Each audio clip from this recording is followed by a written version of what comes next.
Narinig ko na mukha yata marami nagre-resign sa Yukshin party mo rin. Anong sitwasyon ngayon? Hindi ka ba nahihirapan sa nangyayari? May mas mahalaga po akong sadya sa inyo, Mr. President. Gusto ko po sanang malaman ang resulta ng negosasyon sa pagpapalaya ng mga mangingisda. Kahit ginagawa ng gobyerno ang lahat ng makakaya, mukhang hindi umuusad ang crisis response. Gusto ko po sanang itanong sa inyo kung anong magagawa ko para matulungan sila. Naiintindihan ko ang nararamdaman mo, Maureen. Mr. President, with all due respect, sir, ang paniniwala ko po, hindi hahayaan ng isang matinong gobyerno na mapahamak ang kaligtasan ng kahit isa man sa kanyang mamamayan.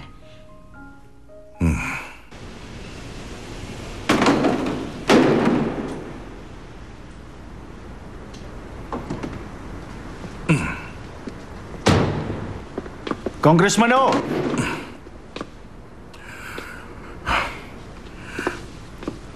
Prosecutor, ha? Ay, sus. Hindi ka mabisi ngayon, ha? Alam ko abala ka sa bribery case ni Chairman Lee. So huwag ka na magsayang ng oras mo sa akin. Nagtatrabaho nga ako ngayon kaya kita binisita. Aarestuhin mo ba ako? Bakit? May ginagawa ka bang illegal, ha? Yabang mo talaga.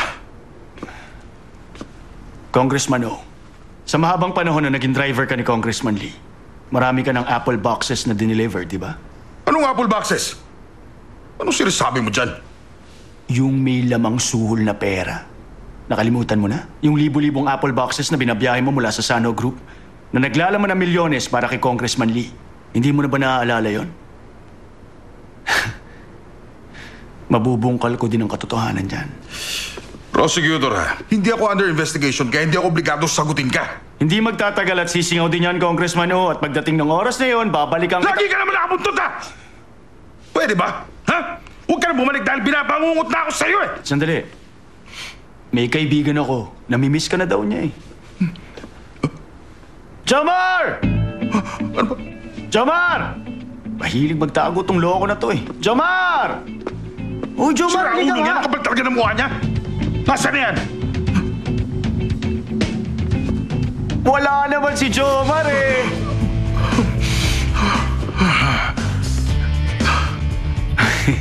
Wanted yun, eh, di ba? Hindi yung magpapakita sa akin. Congressman, pagbalik ko, dapat napag-isipan mo na yung tungkol sa Apple boxes, ha? Ang yayabang nyo talagang politiko. Diyan ka pa nag-park sa parking for the disabled. Grabe. Buisit ka talaga. Kinabahan! Wala naman si Jomar! Bakit ba hindi pa rin namatay walang iyang abogado na yan? May araw ka rin sa akin. Hindi ka na ako dun, ha? Aray ko. Bilang acting chairperson ng Yukshin Party, nagpa siya kung alisin na si Congressman Lee as an official member. Ano ka mo? Pero bakit? Siya ang nagtayo ng Yukshin Party. Hindi pwede ang ginagawa mo. Ano ba tayo mo para alisin siya? Dahil nalantad na ng tuluyan ang mga katiwalian ni Chairman Lee at posibleng makonvict siya dahil sa mga kasong yan. Kung ganon, alis na ako sa partidong ito. Kung siya lang ang dahilan mo, malaya ka makapagbibitiw. Anong sabi mo? Walang lugar ang political patronage sa Yukshin Party kaya hindi kita pipigilan.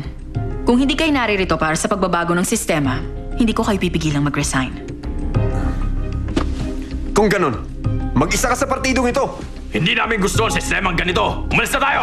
Oo nga naman, tayo na. Tayo na. Ay.